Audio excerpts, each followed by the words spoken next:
Assalamualaikum warahmatullahi wabarakatuh. Selamat pagi, selamat siang, salam sejahtera untuk kita semua. Om Swastiastu, Namo Buddhaya, salam kebajikan. Yang terhormat Kepala SMP Negeri 60 Surabaya, Bapak Gatot Poncowibawa SPD MM. Yang kami hormati Dewan Staf, Guru dan Karyawan SMP Negeri 60 Surabaya, serta yang berbahagia anak-anakku peserta didik baru yang telah diterima di SMP Negeri 60 Surabaya tahun pelajaran 2021 dan 2022. Bagaimana kabarnya hari ini? Sehat dan semangat? Oke, kita tetap harus sehat dan semangat meskipun di dalam pandemi ini kita melaksanakan segala sesuatunya secara daring atau online. Ya, begitulah, karena keadaan kita tidak boleh menyerah, kita harus tetap mengikuti kegiatan ini sampai selesai. Nah, di masa pengenalan lingkungan sekolah atau di dalam layanan orientasi sekolah ini, kalian akan diperkenalkan juga tentang OSIS. Apa itu OSIS? OSIS adalah organisasi siswa intrasekolah. Kalian penasaran kan? Kenapa sih kita harus berkenalan dengan OSIS? Kenapa kita harus belajar tentang OSIS? Ya, karena OSIS mulai kita kenalkan di tingkat sekolah menengah pertama. Saya, Aini Nidaul Rahmatika, sebagai pembina OSIS. Sedangkan di sebelah saya, Putri Amelia Ardinda sebagai ketua OSIS. Silakan berkenalan, Putri. Hai semua, perkenalkan, nama saya Putri Amelia Ardinda selaku Ketua OSIS SMP Negeri 60 Surabaya periode 2020-2021. Kita berdua nanti akan menjelaskan materi tentang OSIS, detail tentang OSIS, apa itu OSIS, apa sih tujuan dari OSIS. Nah, sekarang siapkan ballpoint dan buku tulis kalian untuk mencatat materi yang akan kita jelaskan. Yuk! Baiklah, untuk materi yang pertama tentang OSIS, kita akan mengenal struktur kepengurusan OSIS, dimulai dari penanggung jawab atau pelindung, yakni Kepala SMP Negeri 60 Surabaya, Bapak Gatot Poncowibawa SPD MM. Kemudian di bawahnya ada penanggung jawab dari WAKA atau Wakil Kepala Sekolah Bagian Kesiswaan, Bapak Sunyoto SPD. Kemudian di bawahnya ada pembina OSIS sendiri, yakni saya, Ibu Aini Nidaul Rahmatika SPD. Untuk garis komando di bawah pembina OSIS ada 10 pembina seksi bidang atau sekbid. Nah, di dalam OSIS sendiri kepengurusannya terbagi menjadi pengurus inti dan pengurus sekbid. Kita perkenalkan dulu untuk guru pembina seksi bidang yang pertama, sekbid keimanan dan ketakwaan terhadap Tuhan Yang Maha Esa. Untuk agama Islam ada Bapak Rahmat Bima Aryo Tejo SPD. Untuk agama Kristen ada Bapak Yusuf Budi Prasetyo SPD. Dan untuk agama Hindu ada Ibu Luh Sulastrini SPD.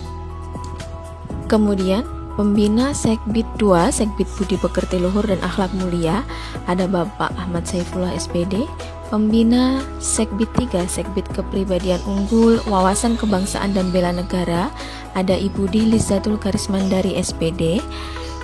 Pembina sekbid 4, sekbid Prestasi Akademik, Seni dan Olahraga sesuai bakat minat, ada Bapak Miftahul Ulum Khairuddin SPD.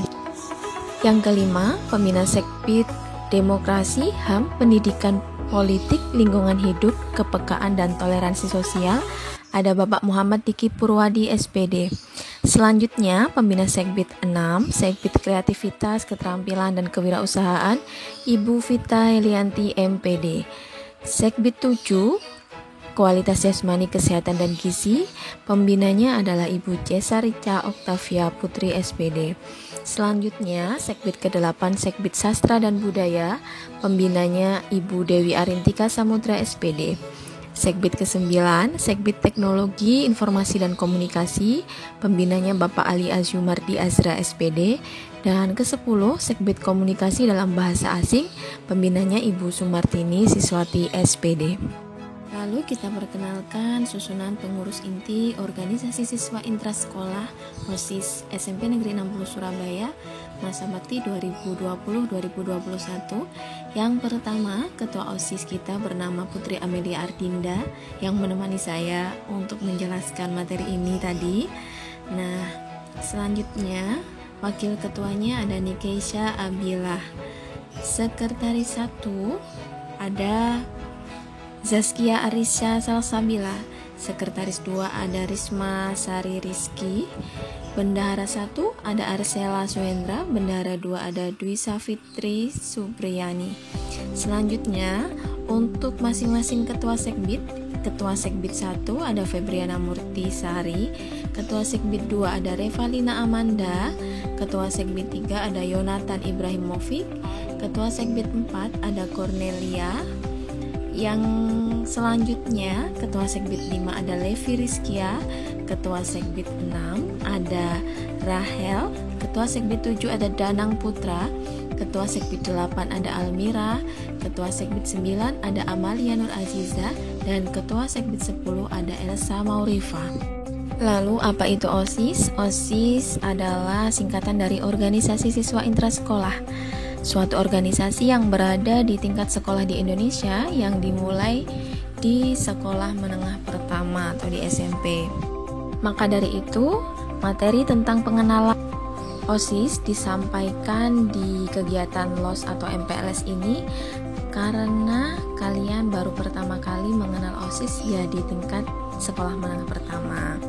Selanjutnya, organisasi ini biasa dikelola oleh siswa-siswi yang terpilih untuk menjadi pengurus OSIS. Sebelumnya, siswa-siswi yang menjadi pengurus OSIS ini mengikuti seleksi. Ada tahapan-tahapan seleksi seperti seleksi akademik, seleksi wawancara, dan kemudian beberapa yang berhasil lolos dari seleksi tersebut mengikuti pemilihan.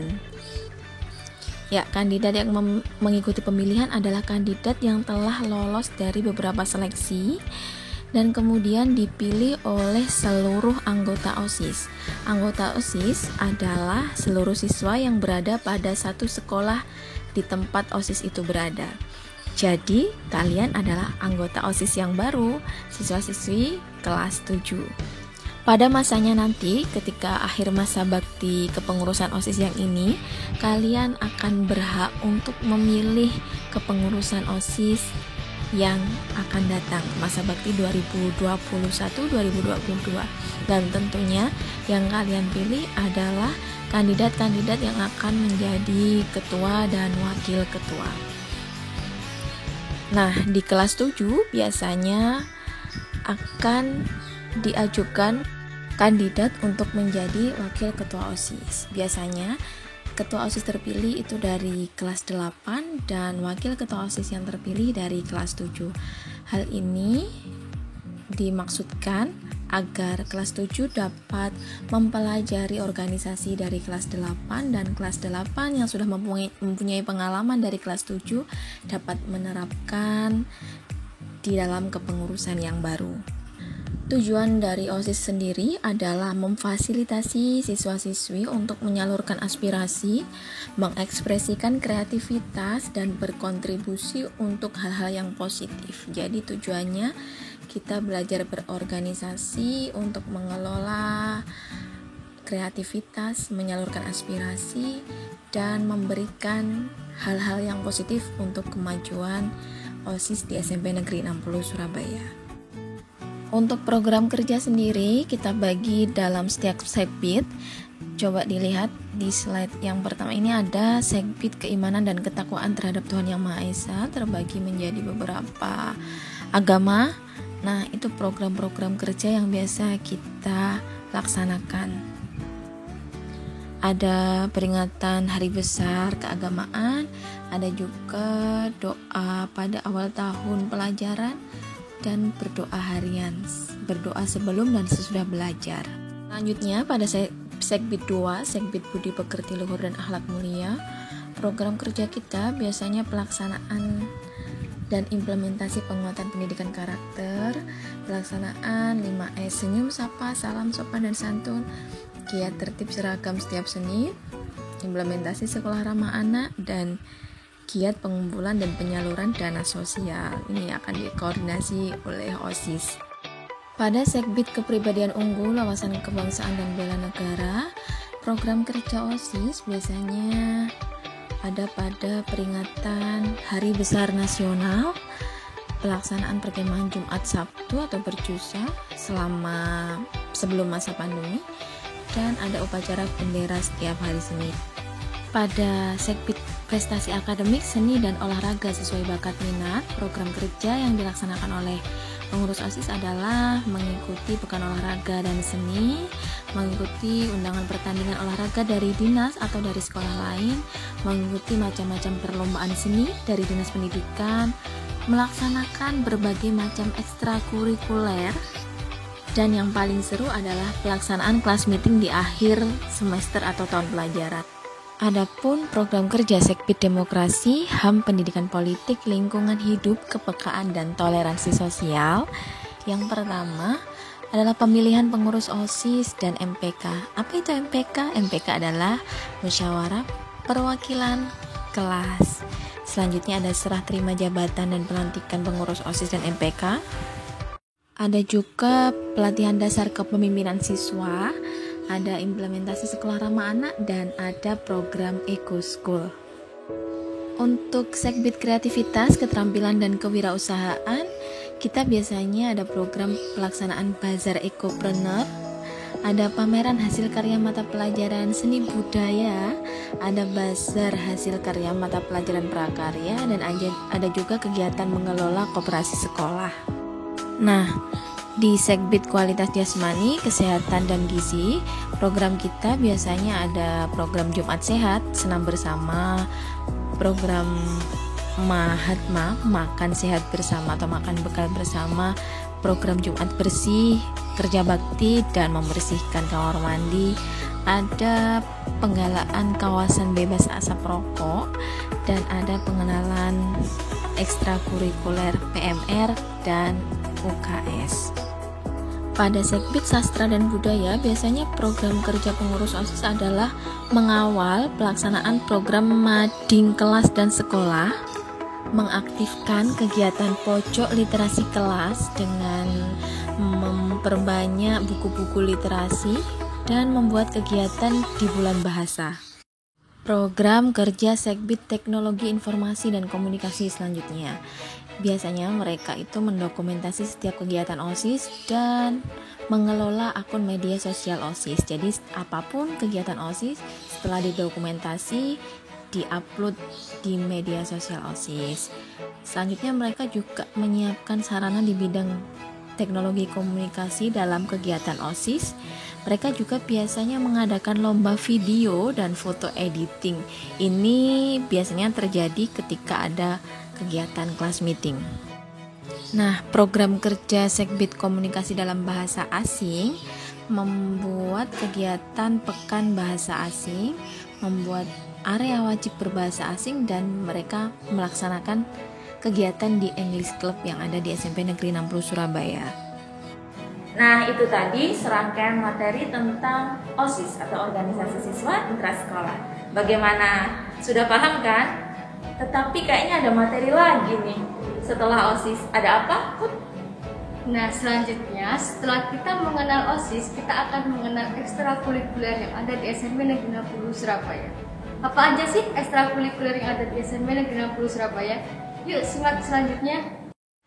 Setelah membahas pengenalan OSIS, kita akan membahas ke ekstrakurikuler yang ada di SMP Negeri 60 Surabaya. Ekstrakurikuler yang pertama adalah Paskibra. Paskibra ialah suatu ekstrakurikuler yang dapat menjadi media bagi anggotanya untuk membentuk nilai-nilai penting dalam diri. Di dalamnya terdapat nilai-nilai seperti kedisiplinan, cinta tanah air, patriotisme, dan lain-lain. Tujuan Paskibra yaitu menanamkan semangat nasionalisme dan patriotisme, menumbuhkan sikap cinta tanah air dan bangsa, dan menumbuhkan sikap jasmani yang tegas dan tangkas. Nah, setelah kita membahas ekstrakurikuler paskibra, kita akan membahas ekstrakurikuler yang wajib kita ikuti, yaitu pramuka. Pramuka adalah singkatan dari Praja Muda Karana dan merupakan organisasi atau gerakan kepanduan. Pramuka adalah sebuah organisasi yang merupakan wadah proses pendidikan kepramukaan yang dilaksanakan di Indonesia. Dalam dunia internasional, pramuka disebut dengan istilah kepanduan atau Boy Scout. Tujuan pramuka adalah anggotanya menjadi manusia yang berkepribadian dan berwatak luhur serta tinggi mental, moral, budi pekerti, dan kuat keyakinan beragamanya. Anggotanya menjadi manusia yang tinggi kecerdasan dan keterampilannya. Dan anggotanya menjadi manusia yang kuat dan sehat fisiknya. Setelah kita membahas ekstrakurikuler pramuka, kita akan membahas ekstrakurikuler tari. Tari adalah seni yang menggunakan gerakan tubuh yang dilakukan di tempat tertentu dan pada waktu tertentu untuk mengekspresikan perasaan, niat, dan pikiran. Tari merupakan kombinasi dari berbagai elemen yaitu tubuh, ritme, dan rasa. Fungsi tari dalam kehidupan adalah sebagai sarana kepentingan upacara, hiburan, seni pertunjukan, dan media pendidikan. Contoh tari tradisional adalah tari kecak, tari tortor, tari saman, tari pendet, dan lain-lain.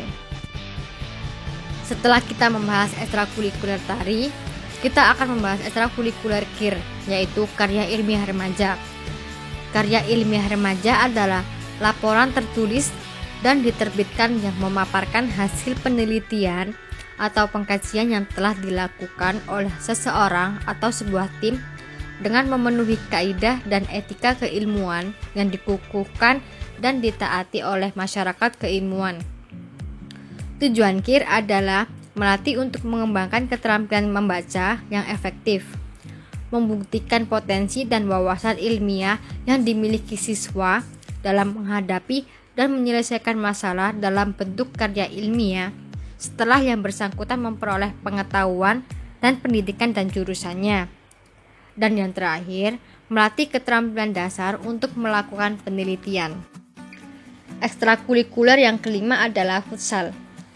Futsal adalah permainan bola yang dimainkan oleh dua tim yang masing-masing beranggotakan 5 orang. Tujuannya adalah memasukkan bola ke gawang lawan dengan memanipulasi bola dengan kaki. Selain 5 pemain utama, setiap regu juga diizinkan memiliki pemain cadangan. Tidak seperti permainan sepak bola dalam ruangan lainnya. Lapangan futsal dibatasi garis, bukan net atau papan. Tujuan futsal adalah mencetak gol, meningkatkan metabolisme tubuh, meningkatkan kesehatan, kelincahan, dan dapat mengencangkan otot. Nah, setelah kita membahas futsal, kita akan membahas karate. Karate merupakan olahraga yang bertujuan untuk melindungi diri dari ancaman dan tentunya juga untuk menjaga kesehatan tubuh. Karate memiliki beberapa tingkatan bergantung pada kualitas dan kemampuan kamu dalam berkarate. Tujuan karate adalah membangun kemandirian, sportivitas, satria, dan disiplin. Membentuk fisik yang sehat, kuat, dan menguasai bela diri. Dan menuju prestasi tingkat daerah, nasional, dan internasional. Di SMP Negeri 60 Surabaya juga memiliki ekstrakurikuler panjat tebing. Panjat tebing atau istilah asingnya dikenal dengan rock climbing merupakan salah satu dari sekian banyak olahraga alam bebas dan merupakan salah satu bagian dari mendaki gunung yang tidak bisa dilakukan dengan cara berjalan kaki, melainkan harus menggunakan peralatan dan teknik-teknik tertentu untuk bisa melewatinya. Manfaat panjat tebing adalah dapat menjaga kesehatan fisik, kesehatan mental, mengatasi fobia, menjaga dan meningkatkan rasa percaya diri dalam beraktivitas. Pada slide selanjutnya ada basket.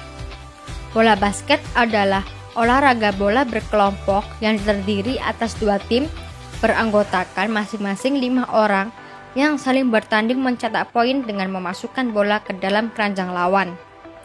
Bola basket dapat di lapangan terbuka, walaupun pertandingan profesional pada umumnya dilakukan di ruang tertutup. Tujuan permainan bola basket yang paling utama adalah mencetak angka atau nilai untuk memenangkan pertandingan. Di slide ini ada pencaksilat. Pencaksilat atau dikenal silat adalah suatu seni bela diri tradisional Indonesia yang memperhatikan seni keindahan gerakan dalam setiap jurusnya. Tiap-tiap daerah di Indonesia mempunyai aliran pencaksilat yang khas. Tujuan pencaksilat adalah tempat menyalurkan bakat dan minat bagi generasi yang memiliki hobi olahraga, khususnya bela diri. Membentuk masyarakat berjiwa sehat, berpikir cerdas, dan berprestasi.